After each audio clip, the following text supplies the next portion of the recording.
Welcome to your academy, UGC NET, B.Ed Entrance, CTET। साथ ही साथ बाकी अन्य प्रकार के जो भी कॉम्पिटिटिव एग्ज़ाम्स हैं, तो ऐसे एग्ज़ाम्स की तैयारी करने वाले सभी स्टूडेंट्स, सभी कैंडिडेट्स का मैं मुनीलाल सर अपने यूट्यूब चैनल पर स्वागत करता हूँ। डियर फ्रेंड्स, हमारा आज का जो टॉपिक है वह है यूजीसी नेट दिसंबर 2018 में पूछे गए प्रश्नों का एक प्रैक्टिस सेट। तो यह पेपर 1 है जो कि सब्जेक्ट इंग्लिश के साथ पूछा गया था फ्रेंड्स। ठीक है, आपको पता ही होगा अब अलग अलग सब्जेक्ट के साथ पेपर 1 का भी क्वेश्चन अलग अलग होता है। तो यह जो क्वेश्चन है फ्रेंड्स पेपर 1 का है, लेकिन इंग्लिश के साथ इसे पूछा गया था। तो आइए हम लोग इसका प्रैक्टिस करते हैं। सबसे पहला क्वेश्चन फ्रेंड्स है इसका, प्रयोग और विश्लेषण में विद्यार्थियों की योग्यता में सुधार के लिए निम्नांकित में से कौन उत्तम अध्ययन क्षेत्र है। तो फ्रेंड्स यहाँ पर ध्यान देना है, प्रयोग संबंधी बात आ गई है। ठीक है, तो प्रयोग से ही समझ लेना है कि प्रयोग तो हम लोग साइंस में करते हैं। ठीक है, बाकी सब्जेक्ट में प्रयोग होता नहीं है, इसलिए सीधा सीधा इसका आंसर हो जाएगा विज्ञान यानी साइंस, ऑप्शन ए। नंबर 2 में आते हैं फ्रेंड्स, अब सीधे चलते हैं, हिंदी वर्जन इसका देखते हैं।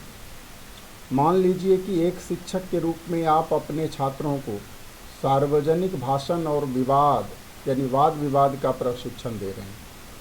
क्या कहा कि आप एक टीचर हैं और बच्चे को प्रशिक्षण दे रहे हैं। सार्वजनिक भाषण यानी किसी मंच पर बच्चे को भाषण देना है या डिबेट करना है, वाद विवाद प्रतियोगिता में भाग लेना है। तो बच्चे को आप प्रशिक्षित कर रहे हैं, ट्रेनिंग दे रहे हैं। तो कहता है सबसे कठिन उस बच्चे के अंदर कौन सी चीज़ है जिसका विकसित करना मुश्किल होता है, कठिन होता है। तो देखिए कॉन्सेप्ट फॉर्मेशन हो गया, ये अवधारणा निर्माण है, स्वर का उतार चढ़ाव जिसको वॉइस मॉड्यूलेशन कहा गया है इंग्लिश में, आप देख सकते हैं यहाँ पर। और ये उपयुक्त भाषा का प्रयोग या चुनाव और भावनाओं पर नियंत्रण। तो सबसे बड़ी चुनौती यही है टीचर के लिए, जब आप भाषण दे रहे हैं पब्लिक मंच पर, तो भावनाओं पर नियंत्रण रखना यह बहुत मुश्किल होता है फिर। तो ये आपका बेस्ट ऑप्शन जाएगा नंबर 4। नंबर 3 देख लेते हैं फ्रेंड्स, क्या है फटाफट। इसमें पूछा है निम्नांकित में से कौन एक अनुदेशात्मक सामग्री नहीं है, यानी किसके माध्यम से हम अनुदेशात्मक सामग्री यानी अनुदेश देना, निर्देश देने का काम नहीं करते हैं। तो ऑडियो पॉडकास्ट तो है, इससे भी पढ़ाई लिखाई का काम होता है, पढ़ सकते हैं, कुछ इन्फॉर्मेशन आप इससे ले सकते हैं। ये जो है मुद्रित अध्ययन है यानी प्रिंटेड स्टडी गाइडलाइंस हो गया, ये मुद्रित है जैसे किताब वगैरह है, ये तो है ही अनुदेशात्मक सामग्री।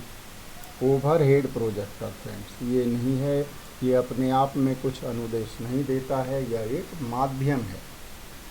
ठीक है, तो इस पे हम लोग स्लाइड रख करके जो कुछ भी दिखाना होता है ना वो, ठीक है, तो ओवरहेड प्रोजेक्टर के सामने स्लाइड रहता है और उसी को वह फोकस करता है स्क्रीन पर, यानी बुक है तो बुक को ही फोकस करेगा। ओवरहेड प्रोजेक्टर का यही काम है फ्रेंड्स, ये अपने आप कुछ नहीं करता। तो ये बेस्ट ऑप्शन जाएगा ओवरहेड प्रोजेक्टर, OHP भी इसको शॉर्ट में बोलते हैं हम लोग। अब क्वेश्चन नंबर 4 को देखते हैं फ्रेंड्स। क्वेश्चन नंबर 4 कह रहा है निम्नांकित में से कौन सा विकल्प आधारित क्रेडिट पद्धति का सर्वोत्तम लाभ है।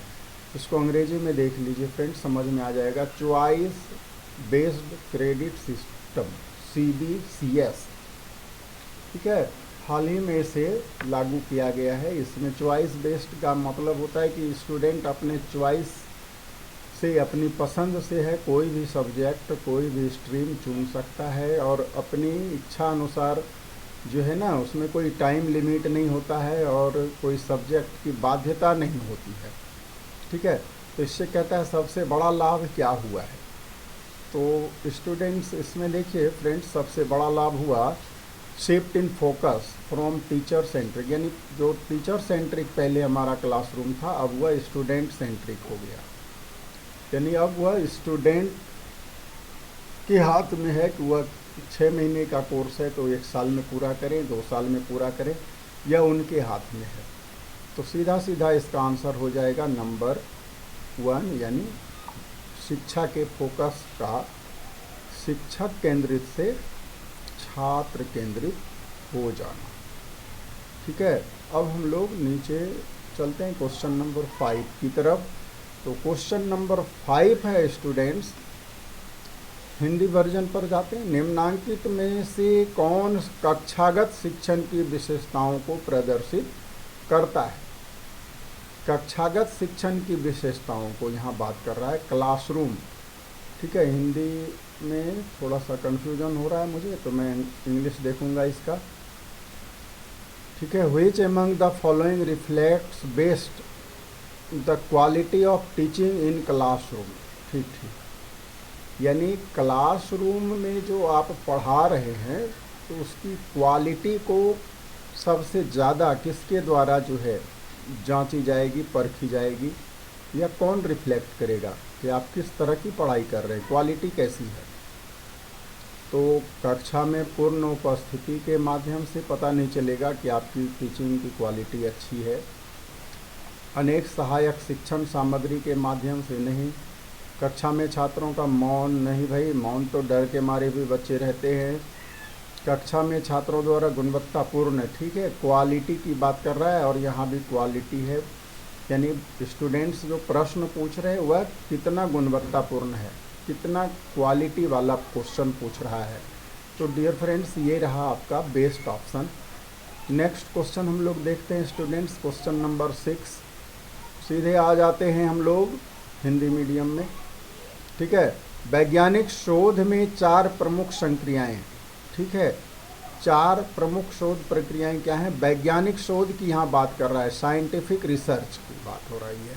यहाँ पर देख लें इंग्लिश थोड़ा सा, the 4 major operations in scientific research, ठीक है, स्टेप्स की बात हो रही है, 4 मेजर ऑपरेशंस, ठीक है, संक्रियाएं, कौन कौन सी क्रियाएं हम लोग करते हैं। तो नंबर 1 सहचरों का प्रदर्शन, ठीक है, नकली संबंधों का विलोपन भी कर देते हैं। समय क्रम के संदर्भ में अनुक्रमण, ठीक है, समय क्रम यानी ऑर्डर में हर चीज़ को रखना, ये तो साइंटिफिक वे है ही। स्वशिक्षा, ये भाई हिंदी में क्या है, सेल्फ एजुकेशन है क्या, हाँ सेल्फ एजुकेशन, इसमें तो कुछ नहीं है। चलिए उसके बाद इसको कट कर देते हैं हम लोग। व्यक्तिगत चयन का प्रचलन नहीं, ये भी तो नहीं होगा साइंटिफिक रिसर्च में। और ये सैद्धांतिकरण तो बहुत इम्पोर्टेंट है फ्रेंड्स। तो आपका हो गया ABC और F, देखें किसी में है क्या, ABCD है यहाँ, ये रहा ABCF। तो फ्रेंड्स इसका नंबर 3 बेस्ट ऑप्शन जाएगा। चलिए नंबर 7 में आ जाते हैं फ्रेंड्स। 7 को सीधे सीधे हम लोग हिंदी में लेते हैं पहले, ठीक है, 7 को हिंदी में देख लेते हैं। हिंदी वर्जन इसका यहाँ पर है। शोध समस्या का निरूपण किस पर निर्भर करता है, यानी शोध समस्या को हिंदी में, भाई अंग्रेजी में क्या है, रिसर्च प्रॉब्लम है क्या, हाँ, formulation of a research problem depends upon, ठीक है, यानी रिसर्च प्रॉब्लम का जो फॉर्मुलेशन है, निर्माण है, वह निर्भर करता है किन किन चीज़ों पर। तो हिंदी में देख लेते हैं, चलिए। शोध समस्या का निरूपण किस पर निर्भर करता है? तो नंबर 1 हो गया शोधकर्ता की पसंद के पीछे उद्देश्य क्या है, बिल्कुल ये भी होगा।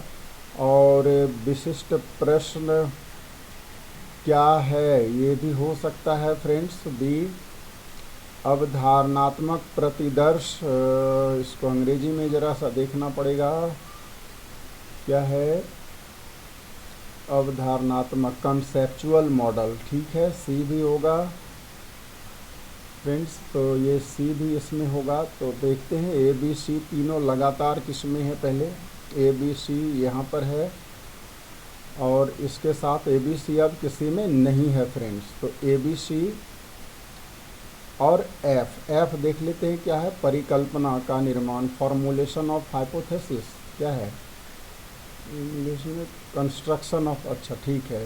तो फ्रेंड्स ये आपका बेस्ट ऑप्शन जाएगा ए बी सी एफ, यानी सी नंबर इसका बेस्ट ऑप्शन होगा फ्रेंड्स, ठीक है। अब चलते हैं हम लोग नंबर 8 पर। 8 में आ जाते हैं सीधे। पहले थोड़ा सा इंग्लिश ही देख लिया जाए तो अच्छा लगता है समझने में।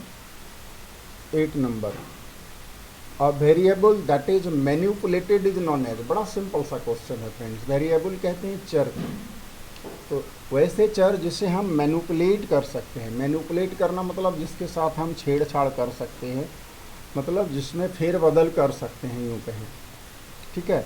ऐसा वेरिएबल, यानी एक इंडिपेंडेंट होता है, एक डिपेंडेंट होता है फ्रेंड्स, ठीक है। तो इंडिपेंडेंट हो गया जो स्वतंत्र चर है जिसको हम मैनिपुलेट कर सकते हैं, और डिपेंडेंट जो होता है वह निर्भर करता है स्वतंत्र चर पे, ठीक है।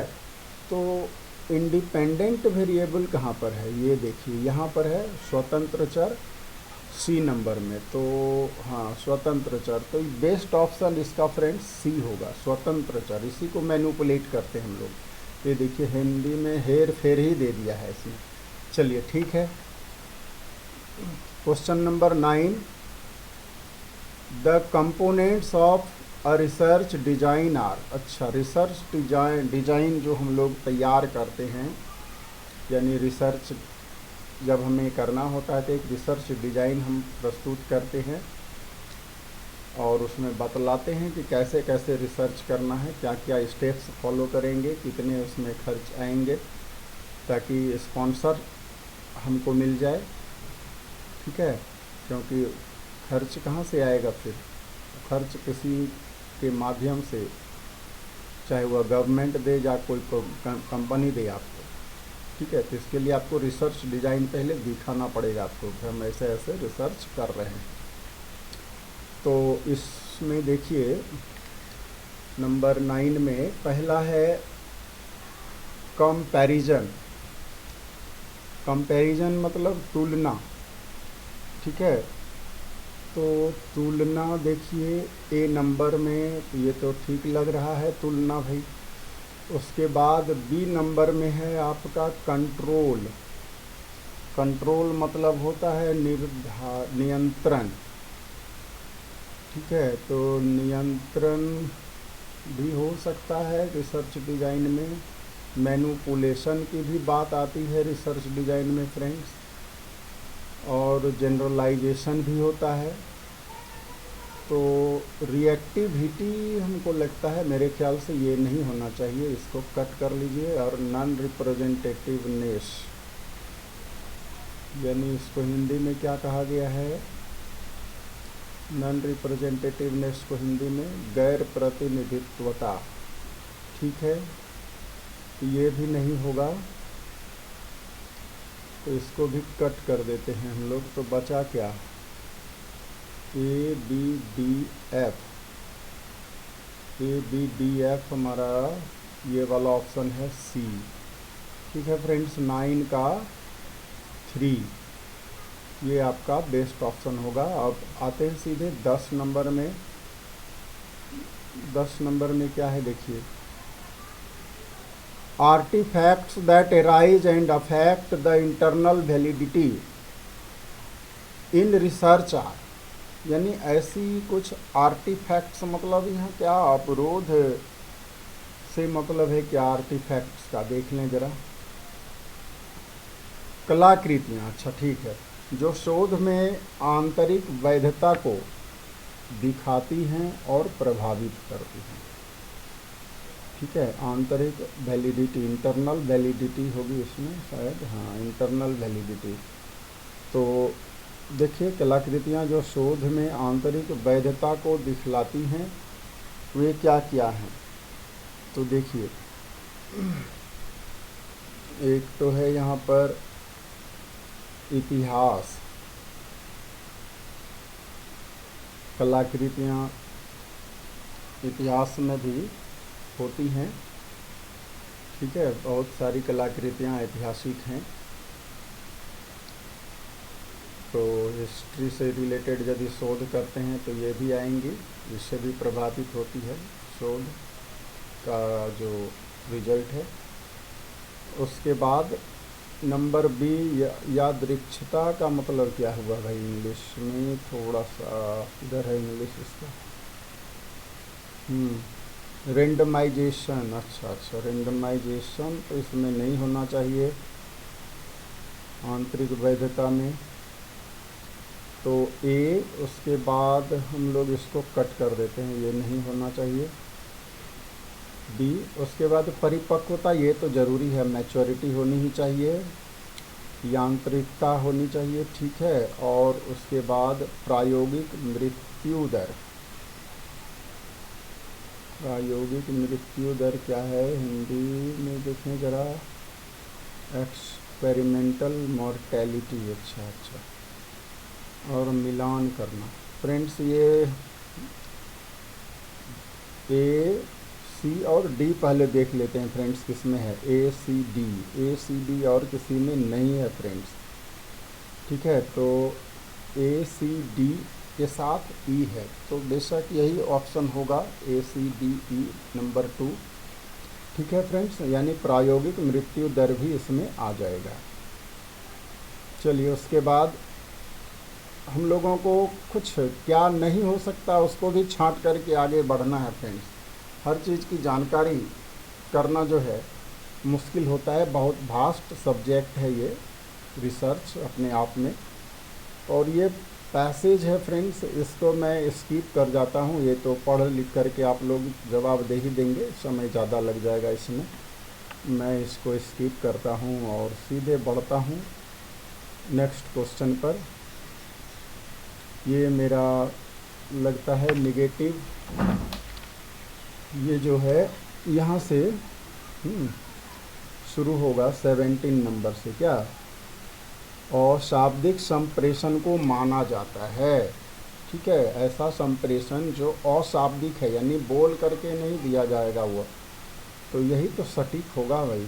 बोलने के बाद तो कहता है आज बोली थे कल कह देगा कोई कि नहीं भाई मैंने कब कहा था ऐसा, यानी रिटन में यदि है तो ये ज़्यादा ऑथेंटिक होता है।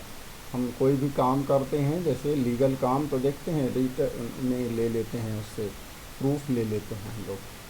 तो ये वाला ऑप्शन फ्रेंड्स 17 में बेस्ट जाना चाहिए, सटीक माना जाएगा। अब देख लेते हैं, लेकिन और भी हिंदी में सटीक का क्या कहा, प्रिसाइज, अच्छा, और इनफॉर्मल, फिर है एक अनौपचारिक, अच्छा अनौपचारिक भी होता है फ्रेंड्स। तो सटीक न कह करके अशाब्दिक है तो अनौपचारिक ही कहें इसको, तो ये वाला ऑप्शन बेस्ट होगा फ्रेंड्स। ठीक है, उसके बाद नंबर 18 में पूछा है निगेटिव क्रिटिसिज्म, यानी निगेटिव मतलब निषेधात्मक, क्रिटिसिज्म मतलब समालोचना। ठीक है, तो हिंदी भी देख लेते हैं। कक्षा संप्रेषण के एक घटक के रूप में नकारात्मक आलोचना निम्नलिखित में से किस ओर उन्मुख होगी, यानी निगेटिव क्रिटिसिज्म जो है कहता है वह किस ओर उन्मुख होगी, यानी वह किधर को ले जाएगी कक्षा संप्रेषण। ठीक है, तो क्या होगा इसमें, तो देखते हैं। बाह्य सहानुभूति, नहीं, ये तो बिल्कुल नहीं होगा फ्रेंड्स। 18 नंबर में है हम लोग, बाह्य सहानुभूति को क्या कहा गया है? External sympathy. ठीक है, तो ये तो नहीं होना चाहिए। उसके बाद औचित्य, ठीक है, निगेटिव क्रिटिसिज्म है। औचित्य को हिंदी में, अंग्रेजी में क्या कहा? जस्टिफिकेशन। ठीक है, ये ठीक है। उसके बाद नंबर डी, ये सी, बचाव। ठीक है, और उसके बाद है दुष्प्रेरण। दुष्प्रेरण भी हो सकता है, किसी का नेगेटिविटी आप करेंगे तो बच्चों के मन में आपके प्रति जो है दुर्भावना भी जागृत हो सकती है। टकरावपूर्ण समानुभूति, टकरावपूर्ण की भी स्थिति आ सकती है फ्रेंड्स, यानी बच्चे रिएक्टिव हो जाएंगे आपके प्रति यदि आप नेगेटिव रूप से नकारात्मक आलोचना करते हैं तो एफ भी होना चाहिए, लेकिन मैं देख रहा हूँ एफ लेने के बाद फिर बी सी और डी नहीं आता है, तो बी सी डी हमें मिल रहा है केवल एक ही में फ्रेंड्स, तो ये वाला ऑप्शन इसका बेस्ट जाएगा। इसी तरह से हमें सेलेक्ट करना होता है फ्रेंड्स वहाँ। ठीक है, और हर चीज़ की जानकारी होना बड़ा मुश्किल सा है, बहुत वास्ट है कोर्स, मैंने कहा। अब चलते हैं, ये असर्शन रीजन का क्वेश्चन है ये। ठीक है, सीधे हिंदी देख लेते हैं। कक्षा प्रबंधन में शिक्षक संप्रेषण केंद्रीय है। कक्षा प्रबंधन में शिक्षक संप्रेषण केंद्रीय है। Hindi, teacher communication is central to classroom management. अच्छा, कक्षा प्रबंधन में शिक्षक के संप्रेषण केंद्रीय है। अच्छा ठीक है भाई, शिक्षक ही कहता है संप्रेषण केंद्रीय होता है, बिल्कुल होता है, ये तो सही है। ए नंबर तो सही है, यानी असर्शन सही है। अब रीजन इसका देखना है, रीजन इसका सही है या नहीं है, तब बात बनेगी। विद्यार्थियों के कक्षा व्यवहार को विनियमित करने में शिक्षक संप्रेषण व्यवहार का उपयोग नहीं किया जाना चाहिए। विद्यार्थियों का कक्षा व्यवहार को विनियमित करने में शिक्षक संप्रेषण व्यवहार का उपयोग नहीं किया जाना चाहिए। भाई किया जा सकता है, क्यों नहीं किया जा सकता? तो ए तो सही है फ्रेंड्स, लेकिन आर जो है उतना सही नहीं है। ठीक है, तो हमारे ख्याल से ए सही है परंतु आर गलत है, तो हम लोग ये वाला ऑप्शन सही कर लेंगे इसे। ठीक है, चलते हैं नंबर 20, देखें क्या है। कक्षा संप्रेषण में शब्दाडंबरपूर्ण उपागम, बड़ा क्लिष्ट हिंदी है फ्रेंड्स, थोड़ा इंग्लिश देखना पड़ेगा। The rhetorical approach in classroom communication. ठीक है, अच्छा, रेटोरिकल अप्रोच को कहा है यहाँ।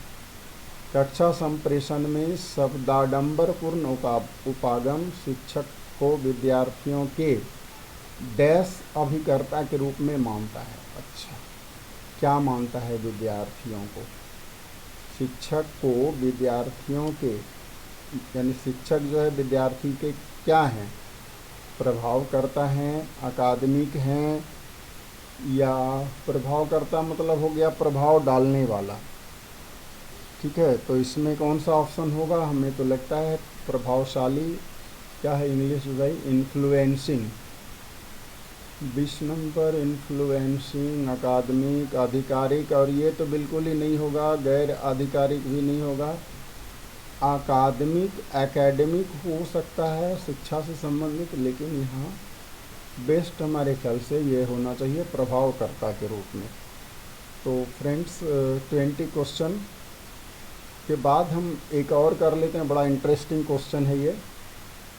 ठीक है, if ABODE is coded as ADRHJ, then the code for AGRO will be। ये कोडिंग डिकोडिंग वाला क्वेश्चन है फ्रेंड्स, तो ये तो बड़ा आसान ही है, कुछ खास इसमें है नहीं। आप देखिए यहाँ पर क्या हो रहा है। ए तीनों में है, तो ए तो सब में दे रखा है, इसमें बड़ा चालाक है। बी यहाँ देखिए 2, यहाँ हो गया है 4। फ्रेंड्स आपको याद रखना होगा, बी दूसरा लेटर है तो दूसरे के बदले यहाँ चौथा लेटर डी, ठीक है। और यहाँ देखिए 4 के बदले में 6 हो गया, 2 बढ़ गया, तो जाहिर सी बात है अब हम लोग जो देंगे तो 8वां लेटर देंगे, यहाँ 2 बढ़ा देंगे हम भी। नहीं सॉरी, ये जी जो है आपका G7 होता है फ्रेंड्स, ठीक है। तो ये बीच वाला लेटर में 2 नंबर वाला में यहाँ पर क्या कर रहा है, 2 नंबर है तो 4 नंबर कर रहा है, 2 बढ़ा रहा है, तो 9 हम लोग कर देंगे। यहाँ पर G7 है तो 9 नंबर में कौन होगा, आई नो, आई देखेंगे बीच में, तो 2 नंबर पे आई 3 में दे रखा है, काम नहीं चलेगा और आगे बढ़ना होगा भाई। डी देखिए ये तीसरा लेटर है ओ, ओ कितना होता है,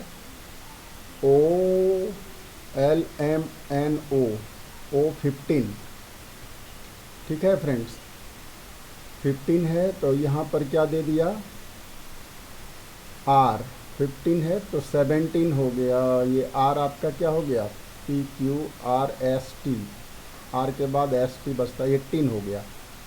तो 15 नंबर से 18, 3 नंबर बढ़ रहा है ये, ठीक है। तो हम लोग भी 3 नंबर यहाँ से बढ़ेंगे, ठीक है। 18 यहाँ पर है ही तो 21, यानी T20 होता है, तो टी के बाद यू, AIU मिल गया, अब कहीं नहीं जाना होगा, ये आंसर मेरा आ गया फ्रेंड्स, ये 21 नंबर है, ठीक है।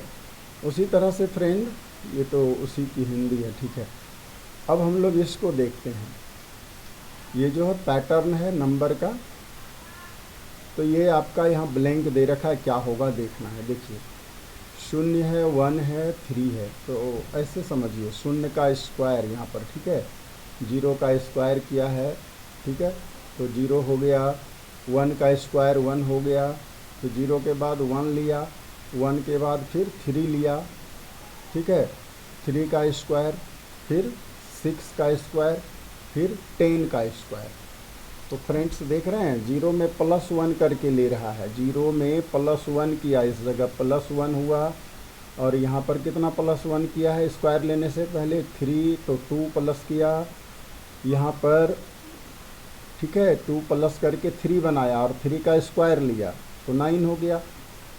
अब हम लोग क्या करेंगे, 6 बनाया है यहाँ पर, तो 3 में 3 को प्लस किया, 6 बन गया, ठीक है। तो अब 4 प्लस करेंगे, 6 में 4 को प्लस कर दिए 10, अब 10 में 5 को प्लस करना है फ्रेंड्स, तो 15 हो जाएगा, तो 15 का स्क्वायर कर लेंगे तो हो जाएगा 225, तो ये वाला ऑप्शन इसका राइट हो जाएगा।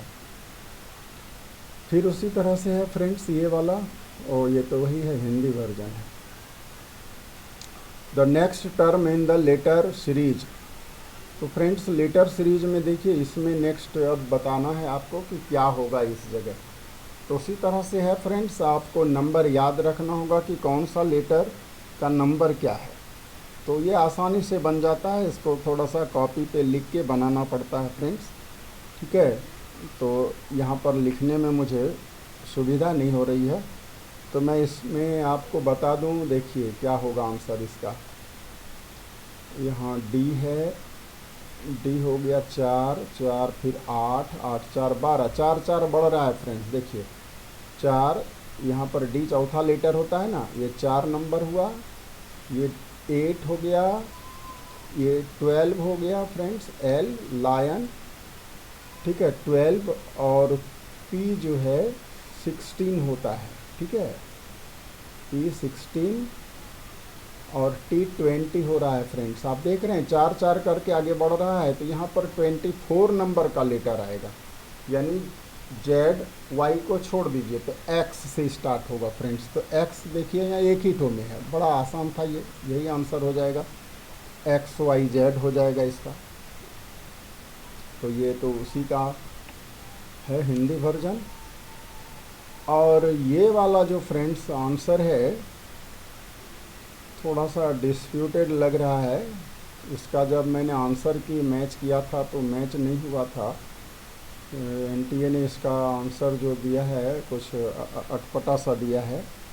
24 नंबर में इनमें से क्या था, बेमेल शब्द का चयन करना था। तो किलिमंजारो होना चाहिए फ्रेंड्स इसका सही आंसर। ठीक है, जब हम लोग नीट का एग्ज़ाम जिस दिन हुआ था, बाद में जो आंसर की आया था तो ये वाला ऑप्शन रॉन्ग बता रहा था, हालांकि ये ऑप्शन ही करेक्ट होगा फ्रेंड्स। ठीक है, क्योंकि ये सब क्या है, अरावली, शिवालिक और नीलगिरी सभी इंडिया में हैं, और ये माउंट किलिमंजारो जो है अपने इंडिया में नहीं है, ये सीरीज, ये जो माउंटेन है। ठीक है, तो इसको हम करेक्ट करेंगे, बेमेल कह रहा था। और चलते हैं फ्रेंड्स, ये ब्लड रिलेशन से जुड़ा हुआ सवाल है फ्रेंड्स। ठीक है, तो इसको समझाने के लिए पेन पेपर चाहिए फ्रेंड्स। ऐसे तो इसमें लिख करके समझाना थोड़ा मुश्किल है, मैं इसमें डायरेक्ट आपको आंसर बता देता हूँ। 25 नंबर में इसमें सीधा आंसर होगा इसका सिस्टर इन लॉ। ठीक है फ्रेंड्स, चलिए तो फ्रेंड्स ये 25 नंबर का आज हम लोगों ने 25 तक इसको सॉल्व किया है। मैं नेक्स्ट वीडियो में जल्द ही जो है इसका नेक्स्ट जो 25 क्वेश्चन बच गया है उसे अपलोड कर दूंगा। फ्रेंड्स, इस वीडियो में इतना ही। वीडियो को आप लाइक करें, अपने फ्रेंड्स में शेयर करें, और हमारे चैनल को अवश्य ही सब्सक्राइब करके बेल आइकन दबा लें फ्रेंड्स, क्योंकि अभी मैं लगातार जो है इस पर वीडियो अपलोड करता रहूँगा जब तक एग्ज़ाम नहीं हो जाता है फ्रेंड्स। तो इन्हीं बातों के साथ फ्रेंड्स, थैंक यू, जय हिंद, जय भारत।